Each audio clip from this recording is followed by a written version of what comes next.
Çin Halk Cumhuriyeti'nin Doğu Türkistan'da yaşayan Uygur Türklerine yönelik hayata geçirdiği toplama kamplarının bölgedeki nüfusu da etkilediği belirtildi. Avustralya'da yayın yapan Marco Tornet'in hazırladığı rapora göre ülkedeki Uygur nüfusu bu kampların kurulduğu 2017'den bu yana önemli ölçüde azaldı. Raporda dünyanın bölgede yaşanan demografik değişime göz yumduğu da ifade edildi. Tespitlerden biri doğum oranı ile ilgili. 2017'den önce Çin'deki en yüksek doğum oranı Doğu Türkistan'da kaydedilirken bu yıldan sonra Doğu Türkistan Çin'in en düşük doğum oranına sahip bölgesi haline geldi. Raporda 2017 yılı içinde Doğu Türkistan'da 345 bin bebeğin doğduğu ifade edilirken bu sayının geçtiğimiz yıl boyunca 205 bine düştüğü ve doğum oranının %15,88'den %8,4'e düştüğü tespiti yer aldı.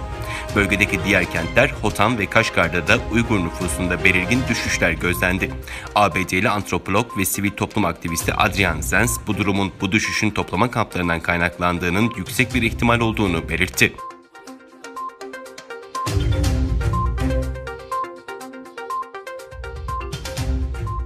Malta'nın Brüksel'deki Avrupa Birliği Daimi Temsilcilik binasının Çin tarafından casusluk faaliyetlerinde kullanılan teknik araçları barındırdığı ileri sürüldü.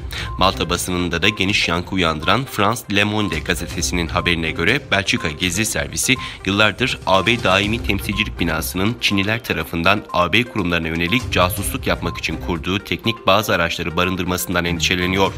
Haberde söz konusu endişenin 2007'de hizmete giren binada daha önce yapılan yenileme çalışmalarına dayandığı belirtildi. Yenileme sırasında daimi temsilciliğe $300.000 bir işbirliği anlaşması kapsamında ahşap mobilya ve ofis eşyalarının Çin'den Brüksel'e getirildiği ifade edildi. Fransız gazetesinin haberinde Belçikalı yetkililerin Çinlilerin casusluk yaptığı şüphesine dair ilk bilgileri 2010 civarında aldığı kaydedildi.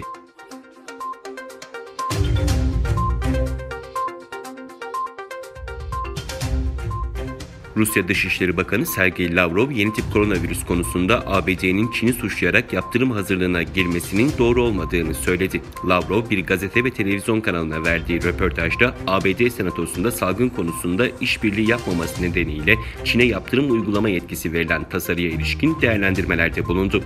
Virüsün ortaya çıkmasının spesifik nedenlerini, insandan insana bulaşma sürecinin neden başladığını anlamaya ihtiyaç olduğunu kaydeden Lavrov, bütün bunların virüse karşı panzehri geliştirilmesinde kilit önemi bulunduğunu anlattı.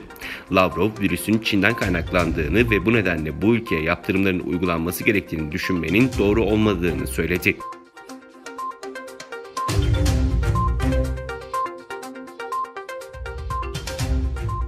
Çinli teknoloji şirketi Huawei'ye yönelik yeni kısıtlamalar getiren ABD yönetimi Huawei'nin ABD teknolojisi ve yazılımının kullanıldığı yarı iletken çip alımlarını engelleyeceklerini duyurdu. ABD Dışişleri Bakanı Mike Pompeo, ABD Ticaret Bakanlığı'nca alınan karara ilişkin yazılı açıklama yayınladı. Huawei'nin Mayıs 2019'da Ticaret Bakanlığı'nca ekonomik kara listeye alındığına dikkat çeken Pompeo, şirketin üretimde ihtiyaç duyduğu için ABD yazılımı ve teknolojisine dayanan yarı iletken çip satın almaya devam ederek ABD yasalarını savuşturduğunu belirtti. Ticaret Bakanlığı'nın yabancı ürün kuralı genişletilerek ABD yasalarının Huawei tarafından savuşturulmasının önüne geçileceğini kaydeden Pompeo, Çin Komünist Partisi'nin vatandaşlarımızın mahremiyetini veya dünya çapında yeni nesil ağların bütünlüğünü baltalama çabalarına müsamaha göstermeyeceğiz ifadelerini kullandı.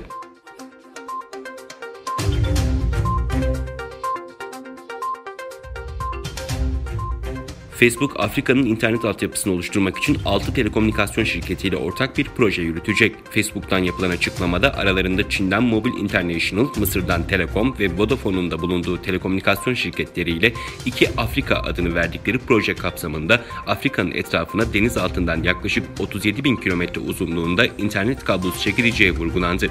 2024 yılına kadar tamamlanması beklenen çalışma kapsamında toplam 16 Afrika ülkesine 21 çıkış yapılacağı ve bu ülkelerde hizmet sağlayıcıların tarafsız veri merkezlerine veya açık erişimli kablo istasyonlarına adil ve eşit temelde kapasite kazandıracağı kaydedildi.